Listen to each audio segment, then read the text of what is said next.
नमस्कार भी सभी दोस्तों को। आज एक बार फिर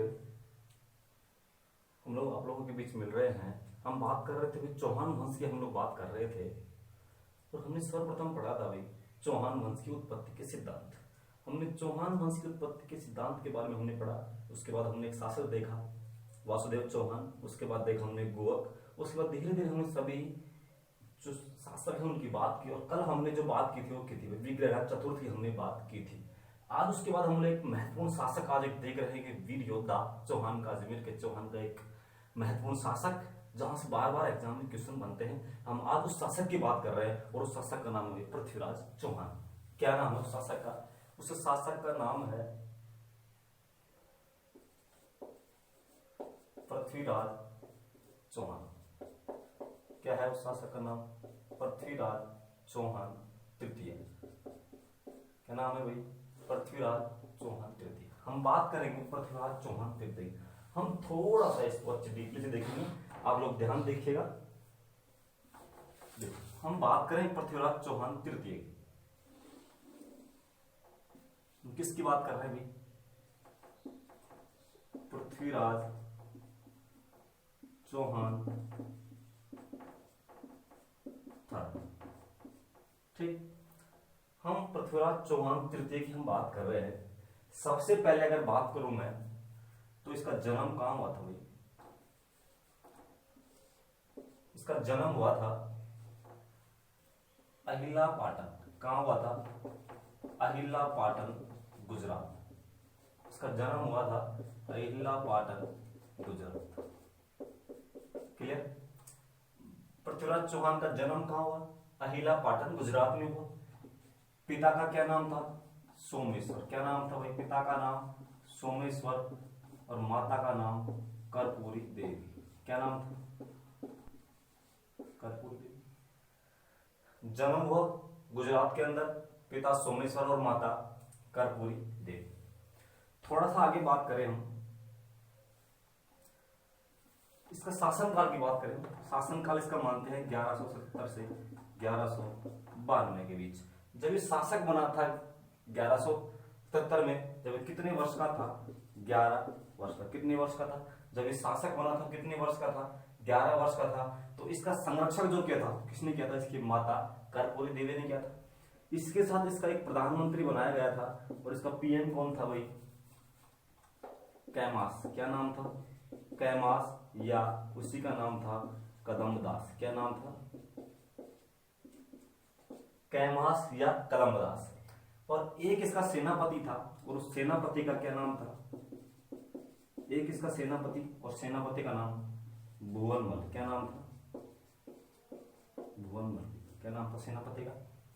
पृथ्वीराज चौहान की बात करें, अहिला पाटन, गुजरात में इसका जन्म हुआ। पिता सोमेश्वर, माता कर्पूरी देवी। क्या नाम था? माता कर्पूरी देवी। जब ये शासक बना था 1177 में, जब ये कितने वर्ष का था? 11 वर्ष का। और इसका प्रधानमंत्री कौन था? कैमास कदम्बदास। जब ये 11 वर्ष का था तो इसका संरक्षण किसने किया था? इसकी माता ने। और इसका एक सेनापति था, सेनापति का क्या नाम था? भुवनमल।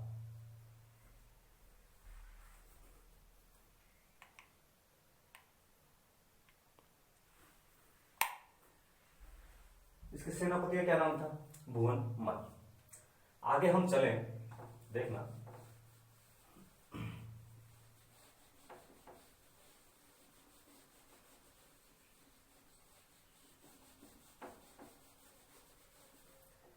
आगे हम देखते, थोड़ा सा हमने इसके बारे में इंट्रो किया। आगे हम देखें तो ये हमारा क्या है भाई? ये हमारा मान लीजिए, और ये हमारा क्या है? राजस्थान हम लोग मानते हैं। ये हमारा क्या है? राजस्थान है। और राजस्थान की अगर बात करें हम, यहां क्या है? अजमेर। और अजमेर का शासक पृथ्वीराज चौहान तृतीय। कौन है? अजमेर का शासक पृथ्वीराज चौहान तृतीय। अजमेर का शासक आज कौन? पृथ्वीराज चौहान तृतीय।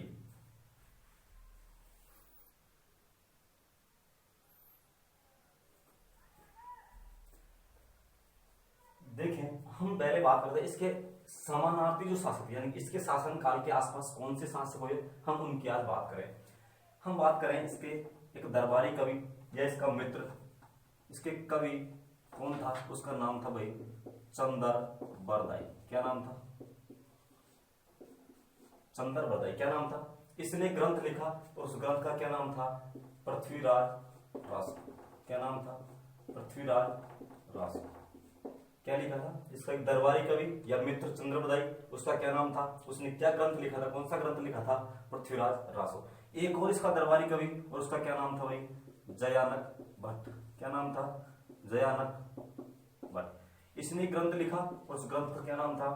पृथ्वीराज विजय। क्या ग्रंथ था? पृथ्वीराज विजय। और इस जयानक भट्ट ने ही पृथ्वीराज विजय में विसर्देव को, जो विग्रहराज चतुर्थ था, उसको क्या कहा था? कवि बांधव की उपाधि किसने दी थी? जयानक भट्ट ने। किसको? विग्रहराज चतुर्थ को कवि बांधव की जो उपाधि दी थी वो किसने दी थी? जयानक भट्ट ने। और थोड़े से हम दरबारी कवियों की बात करें, और इसके दरबारी कवि, एक दरबारी कवि इसका वागीश्वर। क्या नाम है? वागीश्वर। एक इसका दरबारी कवि विश्वरूप। क्या नाम है भाई? एक इसका दरबारी कवि, उसका नाम विश्वरूप। एक इसका दरबारी कवि जनार्दन। क्या नाम है? जनार्दन। ठीक, ये इसके क्या थे भाई? दरबारी कवि थे। आगे हम थोड़ा सा आगे चले, यह राजस्थान से ऊपर क्या पड़ता है भाई? हरियाणा, हिसार, गुड़गांव। क्या पड़ता है? गुड़गांव की हम बात करें, गुड़गांव के आसपास की अगर बात करें तो एक शासक था यहाँ का नागार्जुन। क्या था? नागार्जुन। ठीक, यहाँ का एक शासक था नागार्जुन। थोड़ा सा आगे चले, यहाँ एक जाति थी हिसार के आसपास, गुड़गांव हिसार के आसपास एक जाति थी, और उस जाति का क्या नाम था भाई? भंडानक जाति। क्या नाम था? भंडानक एक जाति थी।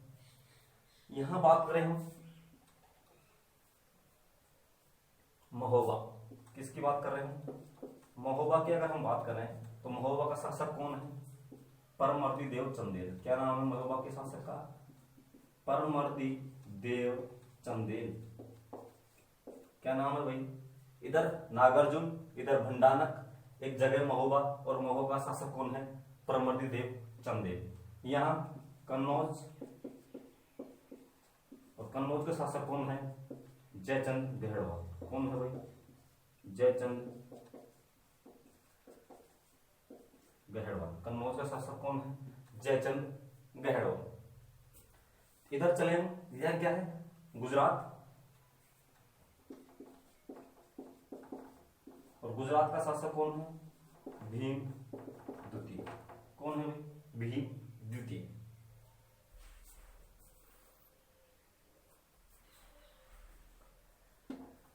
सबसे पहले हम बात करें, हमने देखा इसके दरबारी कवि या मित्र चंद्र बरदाई, उसने पृथ्वीराज रासो लिखा।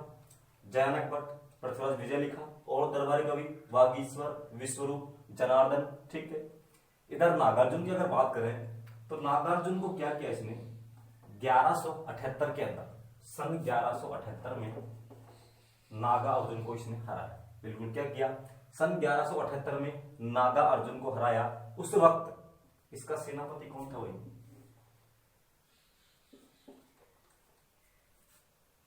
क्या किया इसने? 1178 के अंदर नागार्जुन को परास्त किया।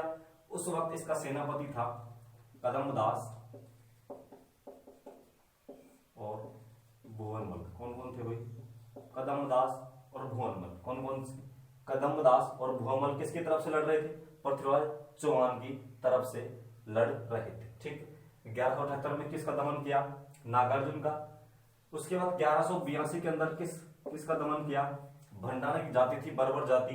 तो धीरे धीरे यहाँ पर इधर की तरफ किसका कर दिया, यानी यहाँ जाति थी और एक किधर की तरफ आ रही थी, और राजस्थान की तरफ आ रही थी। तो अलवर भरतपुर जो जिला है इसकी तरफ ये लोग बढ़ रहे थे। तो पृथ्वीराज चौहान ने क्या किया? इस जाति का यहाँ पर सेना भेजी और इसने क्या कर दिया भाई? दमन कर दिया। 1178 के अंदर नागार्जुन को परास्त किया। उस समय पृथ्वीराज चौहान के सेनापति कौन थे? कदमदास और भुवनमल। 1182 के अंदर जाति भंडारा जाति, उस भंडारा जाति को इसने क्या किया? परास्त किया। अब आगे चले हम महोबा की अगर हम बात करें, किसकी बात हम लोग कर रहे हैं? महोबा की अगर हम बात करें 1182 कब की बात है भाई? 1182 के अंदर चंदेल का शासक, महोबा का शासक कौन? परमर्दी देव चंदेल। इसके दो इसके दो सेनापति आल्हा और उदल। कौन कौन से?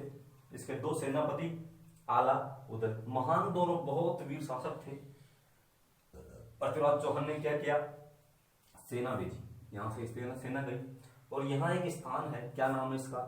नारायणा। क्या नाम है भाई? स्थान नारायणा। ये दोनों वीर यहाँ पर आए, इधर से ये लोग आए और यहाँ पर एक युद्ध हुआ दोनों सेनाओं के बीच और इन दोनों को क्या कर दिया? परास्त किया। किसने? पृथ्वीराज की सेना ने। और इसी युद्ध को महोबा का युद्ध या फिर कौन सा युद्ध भाई? तुमुल का युद्ध। क्या कहते हैं इसको? तुमुल का युद्ध। क्या कहते हैं? तुमुल का युद्ध इसको कहते हैं। नारायणा नामक स्थान पर दोनों सेनाओं के बीच युद्ध हुआ, उस युद्ध को महोबा का युद्ध या तुमुल का युद्ध कहते हैं। इधर परमर्द चंदेल शासक परमर्देव चंदेल और इधर पृथ्वीराज चौहान तृतीय 1182 में परमर्देव चंदेल का दमन किया। आगे चले हम भीम सेकंड की बात करें। 1184 कब की बात है भाई? ये 1184 की बात है। कब की बात है? सन 1184 की बात है। गुजरात के शासक भीमदेव को क्या किया? पृथ्वीराज चौहान ने परास्त किया। कैसे? कैसे इसके विरोध था? पहली बात तो इस भीम सेकंड ने, पृथ्वीराज चौहान के पिता कौन थे? सोमेश्वर। उनकी हत्या किसने की थी?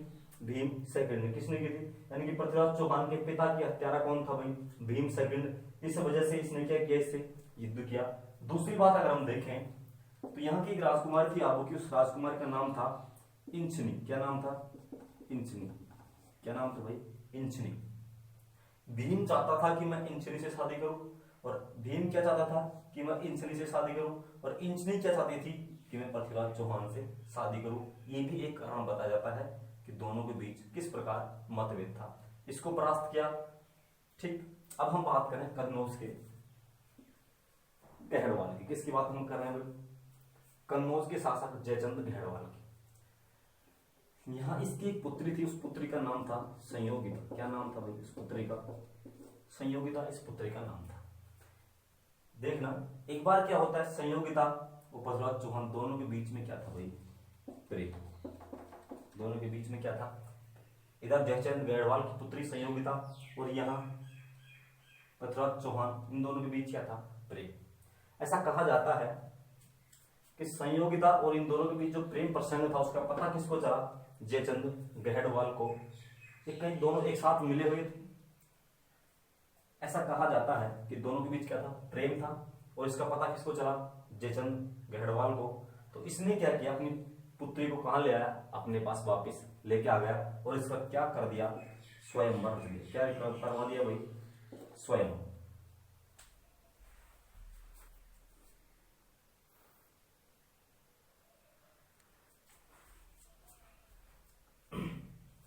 क्या कर स्वयंवर की क्या कर दी इसने? घोषणा कर दी। और घोषणा में किसको नहीं बुलाया? पृथ्वीराज चौहान को इसने नहीं बुलाया। संयुक्ता का स्वयंवर किसने किया? जयचंद गहड़वाल ने। पृथ्वीराज चौहान को नहीं बुलाया और यहाँ पर एक इसकी मिट्टी की क्या बना दी भाई? एक मूर्ति इसकी बना दी। क्या बना दी? एक मिट्टी की मूर्ति बना दी। किसकी? पृथ्वीराज चौहान की। तो पृथ्वीराज चौहान की इसने मिट्टी की मूर्ति बनाई और सभी राजाओं को बुलाया, लेकिन किसको नहीं बुलाया? पृथ्वीराज चौहान को। ये हादसा तो एक दिन गुजरना ही था। ये हादसा तो एक दिन गुजरना ही था। हम बच भी जाते लेकिन एक रोज तो मरने ही वाले थे। हमारी किस्मत, हमारे दोनों हाथ कट गए, वरना तेरी मांग में सिंदूर भरने ही वाले थे। ये बात किसने कही? पृथ्वीराज चौहान ने। लेकिन क्या कहे भाई, परेशान है बंदा। इधर स्वयंवर, इधर ये दुखी। सारे राजाओं की भीड़ इकट्ठ हुई। संयुक्ता ने क्या किया? आई और इस मूर्ति के ऊपर क्या पहना दी भाई? वरमाला। इस मूर्ति के ऊपर, जो पृथ्वीराज चौहान की जो मूर्ति बनी हुई थी, उसके ऊपर क्या पहना दी इसने? वरमाला। सुन साहिबा सुन, प्यार की धुन, मैंने तुझे चुन लिया, तू भी मुझे चुन। और ये सूचना कहाँ मिली? पृथ्वीराज चौहान के पास सूचना मिली। पृथ्वीराज चौहान कहते हैं कि पृथ्वीराज चौहान यहाँ आया, दोनों के बीच युद्ध भी हुआ और युद्ध के संयुक्ता को उठाकर कहाँ ले गया भाई? अजमेर। कहाँ लेके आ गया? संयुक्ता कहाँ आ गई? अजमेर। ठीक, संयोगिता कहाँ आ गई? अजमेर संयोगिता पहुंच चुकी।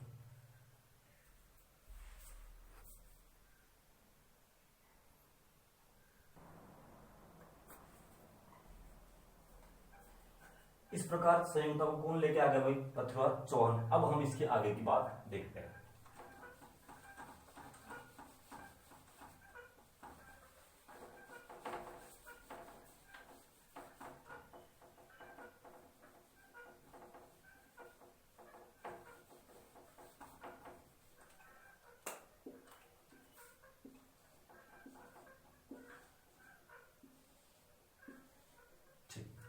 आगे हम बात करें, यहां एक शासक गजनी, गजनी का एक शासक, और उसका शासक का क्या नाम है भाई?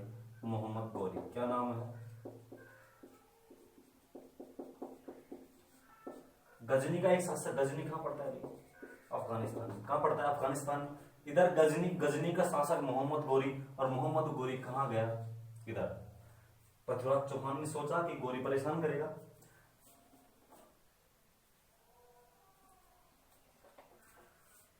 गौरी कहां गया? इधर आया। बात है सन 1191 की। किस कब की बात है? सन 1191 में। जगह है तराई। कौन सी जगह है? तराई। और ये कहां पड़ता है भाई?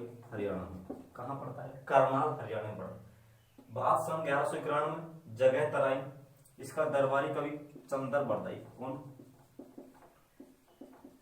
चंदर बरदाई।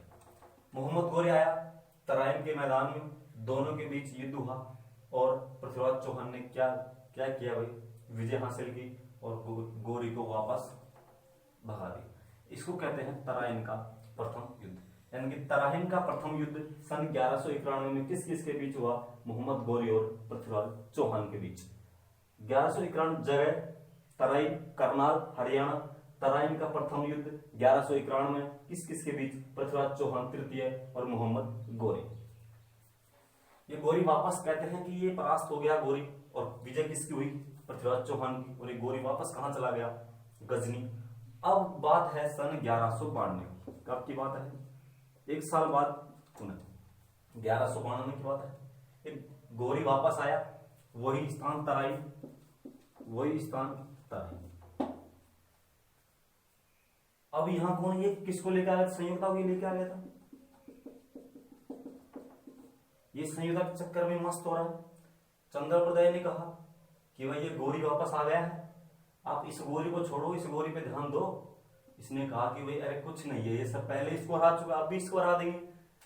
चंद्रप्रदय ने कहा देखो ऐसी बात नहीं है, आप कुछ अलग तरीके से वो आया है, लेकिन ये नहीं माना। और एक मेवाड़ का एक राजा था, और एक था गोविंद राय। कौन था? एक इसका गोविंद राय, और कहते हैं मेवाड़ में एक शासक था, उसको लेकर के चला जाता है, और इसको कहते हैं तराइन का द्वितीय युद्ध। तराइन का द्वितीय युद्ध, तराइन का द्वितीय युद्ध 1192 में पृथ्वीराज चौहान और किसके बीच? मोहम्मद गौरी के बीच हुआ। यहां मोहम्मद गौरी जीत जाता है और पृथ्वीराज चौहान हार जाता है। कुछ विद्वान कहते हैं कि इस तराइन के द्वितीय युद्ध में जैसे ही पृथ्वीराज चौहान को अपनी हार दिखाई देती है, ये कहां चला जाता है? हिसार के पास। कहां चला जाता है? भागकर कहां चला जाता है? हिसार चला जाता है, और हिसार में इसकी क्या हो जाती है? मृत्यु हो जाती है। लेकिन ये कथन सत्य नहीं है। हम बात करें तराइन के प्रथम युद्ध की, 1191 में मोहम्मद गौरी, पृथ्वीराज चौहान विजयी हुआ। तराइन का द्वितीय युद्ध 1192 में मोहम्मद गौरी, पृथ्वीराज चौहान, मोहम्मद गौरी जिंदा हुआ। कुछ विद्वानों के अनुसार पृथ्वीराज चौहान यहाँ से भागकर कहां चला गया? हिसार, और यहाँ क्या होगा? इसकी मृत्यु। लेकिन इसका जो मित्र है चंद्रप्रदाई, ये क्या कहता है? ये किसका ग्रंथ है? उस ग्रंथ का नाम है पृथ्वीराज रास। ये क्या कहता है कि इसकी मृत्यु यहां नहीं हुई, तो कहां हुई थी? वही जो मोहम्मद गौरी है, उसके सैनिक इसको पकड़कर कहां ले गए? गजनी ले गए। क्या कहता है ये? कि इसको जो शासक है, इसको पकड़ करके कहां ले गए? गजनी ले गए। इस पृथ्वीराज चौहान को इसके पुत्र जलहरण ने क्या किया था? पूरा किया था। ये चंद्रप्रदाय ने इसको अधूरा छोड़ दिया, इसके पुत्र जलहरण ने इसको क्या किया था? पूरा किया था। आगे की स्टोरी ये कहता है कि इसको गजनी ले गए। कहां ले गए? गजनी ले गए। चंद्रप्रदाय पीछे पीछे कहां पहुंच गया भाई? चंद्रप्रदाय भी कहां पहुंच गया? गजनी पहुंच गया। कहते हैं कि जब पृथ्वीराज चौहान को ये ले जा रहे थे, पृथ्वीराज रासो के अनुसार कहते हैं कि जब पृथ्वीराज चौहान को ये ले गए मोहम्मद गौरी के पास, तो ऐसे आंखें दिखा रहा था। मोहम्मद गौरी ने कहा है कि भाई आंख नीचे कर, पृथ्वीराज चौहान ने कहा कि राजपूत आंख नीची नहीं करते हैं। किसने क्या किया, इसकी दोनों आंखें फुड़वा दी थी भाई। किसकी, पृथ्वीराज चौहान की दोनों आंख फोड़ दी। किसने, मोहम्मद गौरी ने उनकी दोनों आंख फोड़ दी। अब चंद्रबरदाई कहता है कि आंख तो फोड़ दी, लेकिन अब भी पृथ्वीराज चौहान मोहम्मद गौरी को मार सकता है। अब भी पृथ्वीराज चौहान मोहम्मद गौरी को मार सकता है। तो मोहम्मद गौरी ने कहा धनुष बाण इसको दिया जाए भाई। और कहते हैं कि पृथ्वीराज चौहान ने एक दोहा बोला था, 8 बांस 24 गज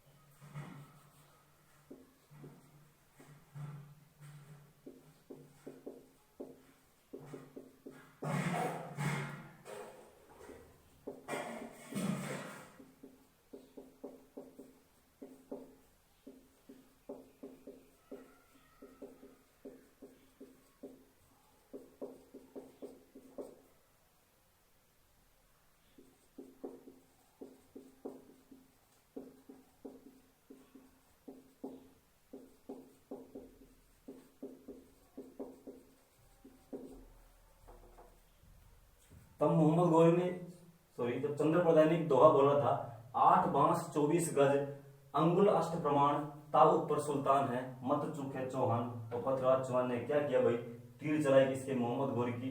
और मोहम्मद गौरी यहाँ क्या हो जाता है, मर जाता है। और चंद्रप्रदाय खुद को भी मार लेता है और पृथ्वीराज चौहान को भी मार देता है। इस प्रकार से इसका क्या हो जाता है, अंत हो जाता है। ठीक, ये था हमारा पृथ्वीराज चौहान। ठीक है भाई, अब क्या हुआ, जैसे ही कहते हैं कि पृथ्वीराज चौहान यहाँ मर जाता है और मोहम्मद गौरी भी यहाँ मर जाता है। लेकिन कुछ इतिहासकारों के अनुसार यहाँ ये जीत गया कौन, मोहम्मद गौरी की विजय हुई, पृथ्वीराज चौहान यहाँ मर गया। और पृथ्वीराज चौहान मोहम्मद गौरी जो है यहाँ का राजा किसको बना गया, इसके पुत्र, पृथ्वीराज चौहान का एक पुत्र था गोविंद राज। क्या नाम था, गोविंद राज। और अजमेर किसको सौंप दिया इसने, गोविंद राज को सौंप करके गजनी चला जाता है कौन, मोहम्मद गौरी। आगे की बात हम गोविंद राय से कल स्टार्ट करेंगे। इससे आगे क्या होता है क्या नहीं होता ये हम कब देखेंगे भाई, कल। धन्यवाद।